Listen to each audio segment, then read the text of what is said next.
السلام علیکم ناظرین، آج ہم بہشتی زیور کا 7واں حصہ پڑھیں گے۔ 7واں حصہ یہ چیپٹر ہے باب 7 کا دعا اور ذکر کا بیان۔ دعا اور ذکر کے بیان کے بارے میں آج ہم پڑھیں گے۔ دعا کسے کہتے ہیں اور کیسے کرنا چاہیے، ذکر کیا چیز ہوتی ہے، ان کے بارے میں آج ہم پڑھیں گے۔ تو چلیے بلا تاخیر اسے ہم شروع کرتے ہیں، بہت تیزی کے ساتھ، لمبی تفصیل کے ساتھ انشاءاللہ پڑھانے کی کوشش کروں گا، لیکن بہت مختصر انداز میں۔ چلیے شروع کرتے ہیں۔ بسم اللہ الرحمن الرحیم۔ دعا اور ذکر کا بیان۔ دعا اور ذکر کا بیان۔ عمل نمبر 1۔ عمل نمبر 1، دعا مانگنے میں ان باتوں کا خیال رکھو۔ کن باتوں کا خیال رکھنا ہے؟ پہلی بات کیا ہے؟ خوب شوق سے دعا مانگو۔ خوب شوق سے دعا مانگو، پہلی بات۔ دوسری بات، گناہ کی چیز مت مانگو۔ یہ نہیں مانگنی ہے، یہ کرنا ہے۔ اگر کام ہونے میں دیر ہو جائے تو تنگ ہو کر مت چھوڑو، قبول ہونے کا یقین رکھو۔ اگر کوئی کام آپ کر رہے ہیں لیکن وہ نہیں ہو پا رہا ہے تو ایسی صورت میں آپ تنگ نہ ہو، پریشان نہ ہو، اور پریشان ہو کر کے دعا کرنا نہیں چھوڑنا چاہیے، بلکہ ہمیشہ دعا کے قبول ہونے کا یقین رکھنا چاہیے۔ لا تقنطوا من رحمت اللہ۔ قرآن نے خود فرمایا ہے، اللہ تعالیٰ نے قرآن میں، کہ اللہ تعالیٰ کی رحمت سے تم مایوس نہ ہو۔ تو ہمیں مایوس نہیں ہونا چاہیے۔ بعض مرتبہ ایسا ہوتا ہے کہ ہم دعا کرتے ہیں لیکن دعا کا اثر اس دنیا میں ہمیں نہیں دکھتا تو فوراً ہم چھوڑ دیتے ہیں اور رونا دھونا شروع کر دیتے ہیں، بلکہ یقین رکھنا چاہیے اللہ تبارک و تعالیٰ اس کا بدلہ ہو سکتا ہے آخرت میں ہمارے لیے بہتر رکھا ہو۔ عمل نمبر 2، غصے میں آ کر اپنے مال و اولاد و جان کو مت کوسو، شاید قبولیت کی گھڑی ہو۔ غصے میں آ کر انسان کیا کرتا ہے؟ اپنے مال کو کوسنے لگتا ہے کہ میرا مال کس کام کا، ایسے مال سے بہتر تھا کہ مال برباد ہو جاتا یا نہیں رہتا یا ہم غریب ہی رہتے۔ اس طریقے کی باتیں نہیں کرنی چاہیے۔ اللہ تعالیٰ نے جو بھی دیا ہے اس پر خوش ہونے کی کوشش ہونی چاہیے اور اس سے کام لینے کی، اس مال سے اور اس اولاد سے کام لینے کی کوشش کرنی چاہیے، نہ کہ ان کو کوسیں۔ تو ہمارا شیوا کیا ہونا چاہیے؟ غصے میں آ کر مال و اولاد کو نہیں کوسنا ہے اور اپنی جان کو بھی نہیں کوسنا ہے، اپنے آپ کو بھی نہیں کوسنا ہے کہ میری زندگی بیکار ہے، برباد ہے، کسی کام کا نہیں ہوں، ابو امی سب ڈانٹتے ہیں، بلکہ یہ سمجھنا چاہیے کہ ہم سبوں کو کام کرنے کی کوشش کرنی ہے اور محنت کرنی ہے۔ ایسا نہیں کہ سوچتے رہیں محنت کے بارے میں اور کریں نہ، بلکہ محنت کرنی چاہیے اور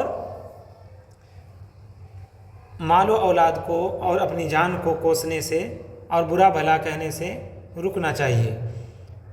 کیوں نہیں کہنا چاہیے یہ بات اپنے مال کو، اولاد کو اور جان کو؟ اس لیے کہ شاید قبولیت کی گھڑی ہو۔ کبھی کبھی ایسا وقت آتا ہے ہم سبوں کی زندگی میں، اور دنوں میں بھی یا رات وغیرہ کا کچھ بھی حصہ ہو، جب ہم بول رہے ہوتے ہیں تو اللہ تبارک و تعالیٰ اسے فوراً قبول بھی فرما لیتا ہے۔ تو ہم سبوں کو ان باتوں سے ڈرنا چاہیے کہ اگر آپ، ہو سکتا ہے کہ ایسے وقت میں جب آپ اپنے مال کو کوس رہے ہوں، اپنی اولاد کو کوس رہے ہوں، جان کو کوس رہے ہوں، اور اللہ تعالیٰ اس بات کو قبول کر لے فوراً۔ مثال کے طور پر اپنی اولاد کو کہنے لگا یا کہنے لگی کہ تم مر کیوں نہیں جاتا، تیرے سے بہتر تو فلاں شخص ہے، فلاں کام کا بھی ہے، تو کام کا نہیں ہے، مر جاتا تو بہتر رہتا۔ اور اگر اللہ تعالیٰ نے اسی وقت فوراً قبول یہ دعا کر لی اور اس کی اولاد آگے چل کر کے مر جاتی ہے تو پھر انسان جزا و فضا کرتا ہے، مائیں روتی دھوتی پھرتی ہیں کہ میرے ساتھ کیا ہو گیا۔ تو ہو نہ ہو، یہ اگر کسی کے اولاد کے ساتھ ایسا ہو جاتا ہے تو ایسا بھی ہو سکتا ہے کہ کبھی اس نے ایسی اوٹ پٹانگ دعائیں مانگی ہو اور اللہ تعالیٰ نے اسے قبول فرما لیا ہو۔ تو ہم سبوں کو چاہیے کہ قبولیت کی گھڑی کے وقت اچھی دعائیں کرنی چاہیے اور ہمیشہ اچھی باتیں زبان پر آنی چاہیے، لانی چاہیے، تاکہ اللہ تعالیٰ اگر قبول بھی کرے تو ہماری اچھی چیزیں قبول ہو جائیں، نہ کہ بری چیز۔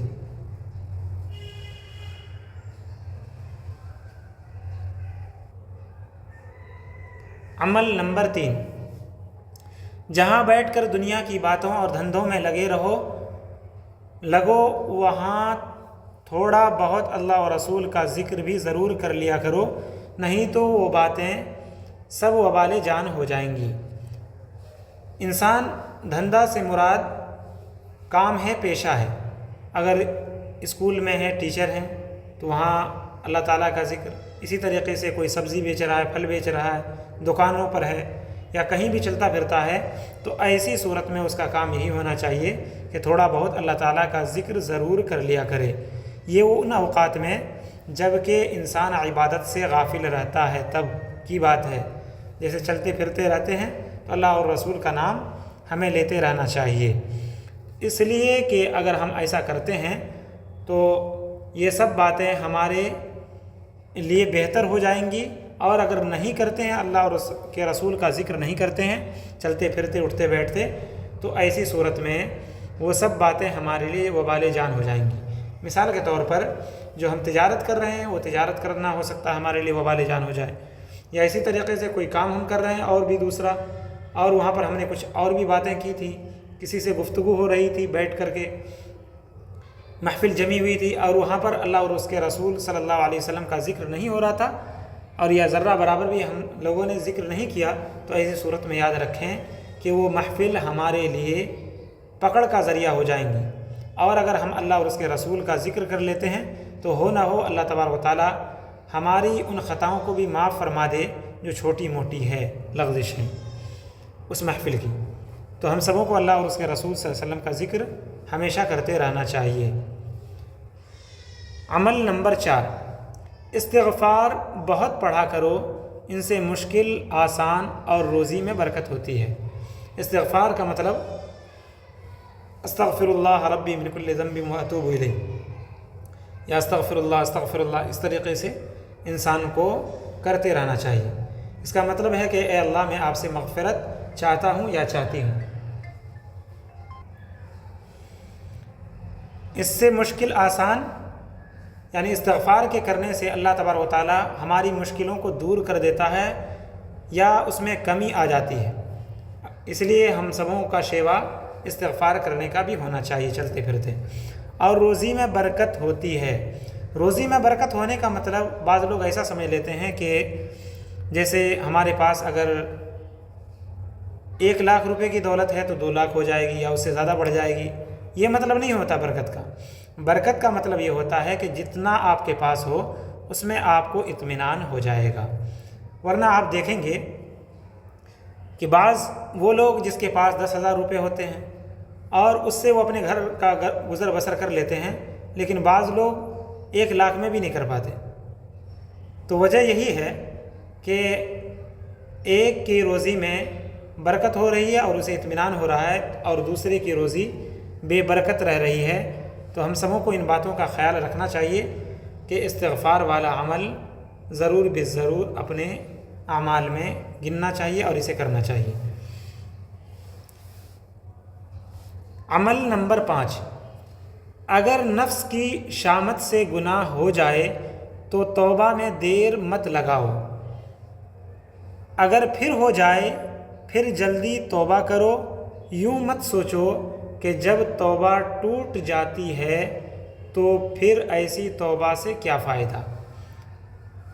ہم لوگوں میں یا بعض لوگوں میں، اور زیادہ تر جو لوگ دین کی سمجھ سے واقف نہیں ہیں، وہ ایسا سمجھتے ہیں کہ اگر کوئی گناہ ہو جاتا ہے تو ہم پہلی بات توبہ کرنے میں بہت زیادہ دیر لگا دیتے تھے۔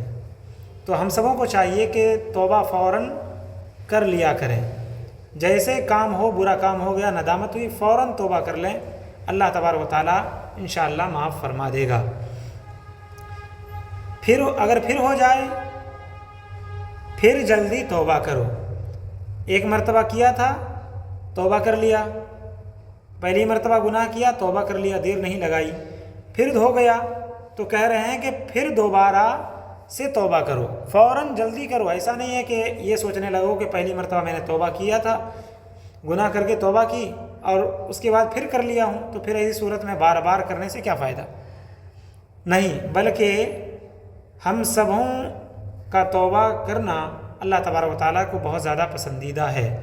ہم انسان ہیں، انسان سے غلطیاں ہوتی ہیں، لیکن بہتر انسان یہ وہ ہے جو اپنے ہر عمل کا حساب رکھے۔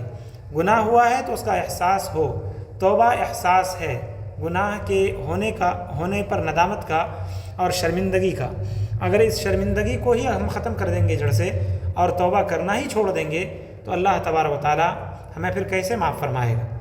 اگر ہم بار بار سوچتے رہیں گے اور گناہ ہوتا رہتا ہے اور اس کے بعد ہم توبہ کرتے رہتے ہیں تو ایسی صورت میں ہمارے اندر احساس جگہ رہتا ہے کہ ہمیں یہ کام نہیں کرنا چاہیے، اگرچہ ہو جاتا ہے، لیکن جب احساس کو ہی ہم ختم کر دیں کہ بار بار توبہ ٹوٹ جاتی ہے تو ایسی توبہ کرنے سے کیا فائدہ؟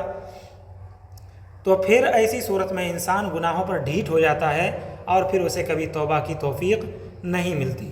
اور بعض لوگ ہم لوگوں کے معاشرے میں ایسا کہا بھی کرتے ہیں کہ بڑا چلا توبہ کرنے اور بڑا چلا نماز پڑھنے، نمازی بننے، اور اس طریقے سے طعنے دیا کرتے ہیں، جو بہت غلط عادت ہے۔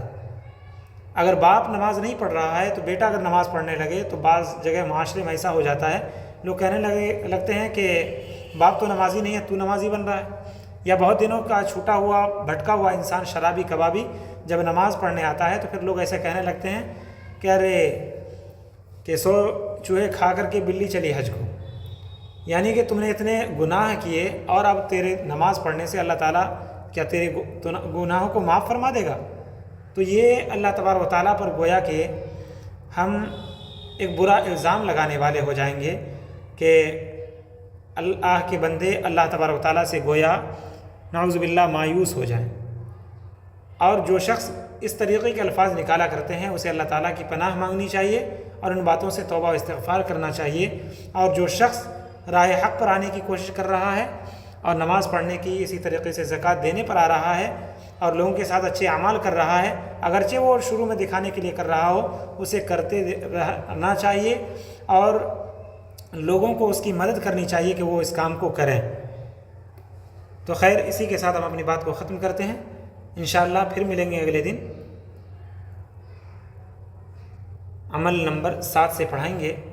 اور یہ تھوڑی لمبی شاید کہ تشریح ہو گئی، لیکن اگر نہ سمجھائیں تو پھر پڑھانے کا کوئی فائدہ بھی نہیں رہ جاتا۔ تو آپ ضرور اس ویڈیو کو دیکھا کریں، آپ کا بہت بڑا فائدہ ہوگا۔ السلام علیکم ورحمۃ اللہ وبرکاتہ۔ ویڈیو کو زیادہ سے زیادہ شیئر بھی کر دیں۔